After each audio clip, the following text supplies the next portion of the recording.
സംസ്ഥാനത്തെ ബിജെപിയിലെ ഫണ്ട് ക്രമക്കേട് വെളിപ്പെടുത്തുന്ന ശബ്ദരേഖ പുറത്തുവന്നത് അന്വേഷിക്കണമെന്ന ആവശ്യം പോലീസിന് മുന്നിലെത്തി. ചുമതലയിൽ നിന്നും മാറ്റി നിർത്തപ്പെട്ട സംസ്ഥാന സെക്രട്ടറിയാണ് പോലീസിന് പരാതി നൽകിയത്. അതേസമയം എന്തുകൊണ്ട് ചുമതലയിൽ നിന്ന് മാറ്റി എന്നതിനോട് പ്രതികരിക്കാതെ ഒഴിഞ്ഞുമാറി. തെരഞ്ഞെടുപ്പ് ഫണ്ട് ക്രമക്കേടിനെ കുറിച്ചുള്ള പരാതിയും തെളിവുകളും പുറത്തു വന്നതോടെ ചുമതലയുണ്ടായിരുന്ന 3 സംസ്ഥാന നേതാക്കളെയാണ് നിലവിലുള്ള ചുമതലകളിൽ നിന്ന് മാറ്റി നിർത്തിയത്.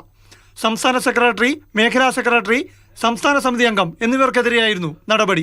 എന്നാൽ തെരഞ്ഞെടുപ്പ് ഫണ്ട് ക്രമക്കേടിന്റെ പേരിൽ ആർക്കെതിരെയും നടപടിയെടുത്തിട്ടില്ലെന്ന് വിശദീകരിച്ച് പാർട്ടി നേതാക്കൾ പരസ്യമായി പറഞ്ഞത് ഇങ്ങനെയായിരുന്നു: തെരഞ്ഞെടുപ്പുമായി ബന്ധപ്പെട്ട് എന്തെങ്കിലും അഴിമതികൾ നടന്നു എന്നുള്ള പരാതി ഞങ്ങളെ സംബന്ധിച്ച് നമുക്ക് കിട്ടിയിട്ടില്ല.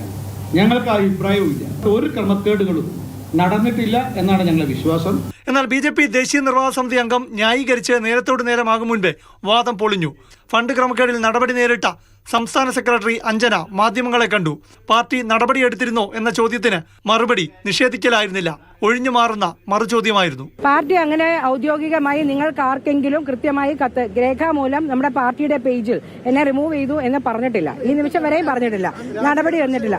ആരോപണത്തെ തുടർന്ന് മുഖം രക്ഷിക്കാനായി ബി.ജെ.പി. നേതൃത്വം വാർത്ത നൽകിയ മാധ്യമങ്ങൾക്കെതിരെ മാനനഷ്ട പരാതി നൽകി. തന്റെ പേര് പരാമർശിക്കുന്ന ഓഡിയോ ക്ലിപ്പ് പുറത്തുവന്നതിൽ അന്വേഷണം വേണമെന്നും സംസ്ഥാന സെക്രട്ടറി അഞ്ജന സിറ്റി പോലീസ് കമ്മീഷണർക്ക് നൽകിയ പരാതിയിൽ പറയുന്നു. മാതൃഭൂമി ന്യൂസ്, തിരുവനന്തപുരം.